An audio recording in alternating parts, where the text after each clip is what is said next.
Bago tayo magsimula, ipapromote ko lang. Aking mga power bracelets, available po ito sa Shopee at sa TikTok. But most of my power bracelets are available sa Shopee. So, lahat po yan ako yung gumagawa. Meron tayong mga protection bracelets. So, this is a combination of fire agate and lucky red string, which I have been using for more than 4 years na. And then, meron tayong dalawang klase ng obsidian evil eye. We have the smaller version, which is the 6mm bead and the 8mm bead. This is good for warding off negative energies around you. And of course, yung mga evil eye. And then, we have the anti-evil eye bracelet. So, para to sa mga anti-inggit, ganyan, sa paligid nyo. And then, also, we have the selenite evil eye. So, the good thing about this is, multi-purpose na siya.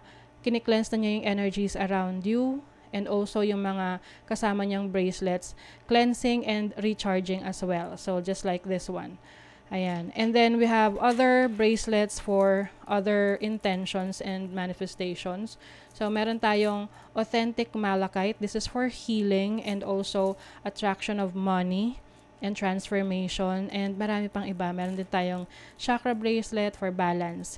And we have the tiger's eye for courage. We have howlite for concentration and focus. We have rose quartz for attraction of love, self-love, and of course, amethyst for intuition, healing. Ayan. Lahat ng bracelet may kasama ng instruction leaflet, extra string, and a cute pouch. Ayan. Meron din ako mga bagong products sa aking shop. Ito yung Intention Oils. It comes with 2 sizes. Meron tayong dropper, which is 15 ml. Meron tayong roll-on na 5 ml. So, you can use this for manifestation ng prosperity and protection. So, while you are doing affirmations. And ito naman, you can, multi-purpose to, pwede mo rin itong gamitin when you are setting intentions. You can put this sa iyong candle if bago ka mag-set ng intention. So, this is for prosperity and protection na. Meron din akong spell jar for protection and prosperity. So, these are limited items lang kasi konti lang nagawa ko dahil lahat to ay chinarge ng super full moon nung full moon in Pisces.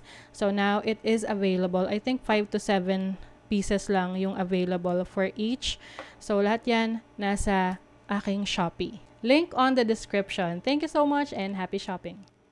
Virgo, hi. Welcome to Mystic Queen PH. Titinan natin kung ano yung parating sa inyo in the next 7 days from the time na mapanood nyo yung reading na to because this is a timeless reading. General reading rin to, so maaari kayong makarelate, maaring hindi, just take what resonates. Panoorin nyo rin yung Sun, Moon, Rising, and Venus signs ninyo para sa iba pang mensahe. And thank you so much sa lahat ng sumusuporta dito sa ating channel. Just a reminder that you have the power to create your own reality. So gamitin nyo lamang ang reading na to bilang gabay. Okay. Let us see, Virgo. What's up? What's coming to you in the next 7 days? Authenticity. This is being true to yourself. It's like, sorry, not sorry. Unbothered. Unapologetic. Ayan. So, number 10 is number 1 sa numerology. So, this is a new beginning, a new opportunity for you. I think you are reinventing yourself, no? Kung nung mga nakaraan, parang sinusuppress nyo pa yung pagiging totoo ninyo sa sarili ninyo. In the next 7 days, you are going to finally free yourself from that. Like, you wouldn't care if people will not like you for who you are kasi ang importante sa'yo is ang na-attract mo yung mga taong nakakaintindi sa'yo. Okay? You also have divine guidance. So, you are divinely guided. Ang dami ritong synchronicity. So, this is number 11. So, 111. New beginnings. And this is also divine guidance. So, I think you are divinely guided kung ano man tong mga pagbabago na gagawin mo. Actually, hindi siya totally pagbabago. It's just bringing out your true self, no? Yung totoong ikaw. Pagpapakatotoo sa sarili mo. This is also going to be a best possible decision for you. I think your old self is changing. Parang tapos na yon, and there's a new you, which is like the real you. And maaring ring meron kayong pagdidesisyonan na major, something major in your life in the next 7 days that you are going to be divinely guided at makakapag-decide ka ng best para sa'yo. Para sa nakararami. Parang best interest. Ganon. Let's see what else for Virgo.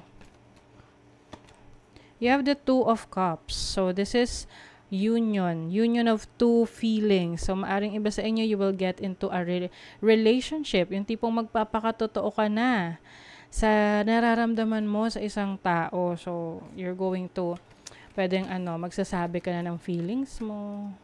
You will open up.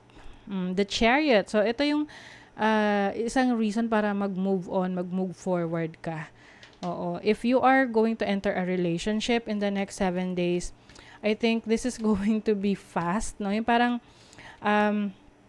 kung sa tingin mo, parang ang bagal ng takbo ng connection na to, the moment na you become true to this person, to your feelings, parang isi-speed up yung relationship ninyo times 10, kumbaga.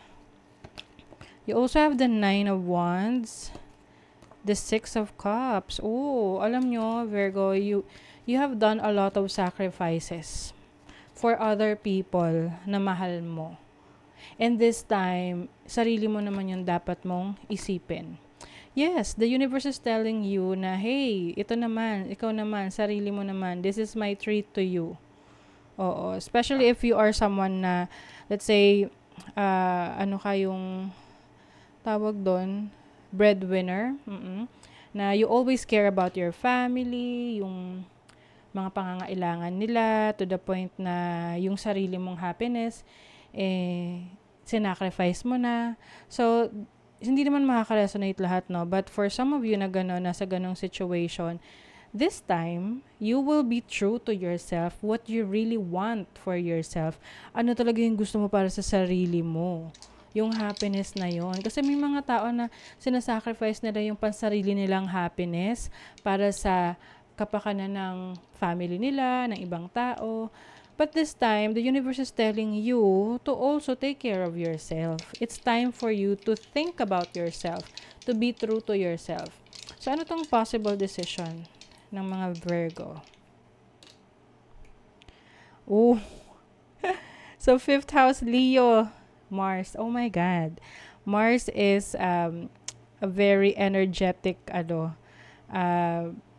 energy when it comes to dating, relationship. And Mars and Leo pa to. Ang 5th house is about dating, creativity. So, if this is related to your dating, I feel like you're going to take control of your life, no? Na tipong you will not just wait. Hindi ka lang maghihintay ng taong darating sa buhay mo. You will go after it. Yung tipong lalabas ka, you will mingle, you will connect with some people kasi that's how it is eh. Hindi ka naman I mean, it's so rare na magkaroon ng romantic connection na nasa bahay ka lang. I mean, yeah, it can happen sa online, internet, but alam mo yung totoong connection wherein you can see the person face to face and interact with them. So I feel like yan yung ganap sa inyo in the next 7 days. But if this is not for, dating, kasi fifth house is also about kids, no, children. So some of you, kung may mga anak na kayo, you will also give time sa mga anak ninyo. Magbibigay rin kayo ng attention sa kanila. I think you will have fun with them, lalo na kung masyado kang naging busy, wala ka naging oras sa kanila. So, in the next 7 days, you will have more time with your kids, your family. Ayan, may delay. I think this is spiritual quest for you, something that you need to work on sa iyong sarili. You also have person of air. You are strong-willed, very creative, entrepreneurial. So, some of you ang new beginnings might be a new career or a new creative idea for you na ipupurso mo. Let's see what else. Yung iba, you are dealing with a fire sign, Aries, Leo, Sagittarius. Clear your mind. So, magkakaroon ka ng clarity in the next 7 days about what you really want to do or ano yung gusto mong baguhin sa sarili mo or ipakita sa mundo about yourself.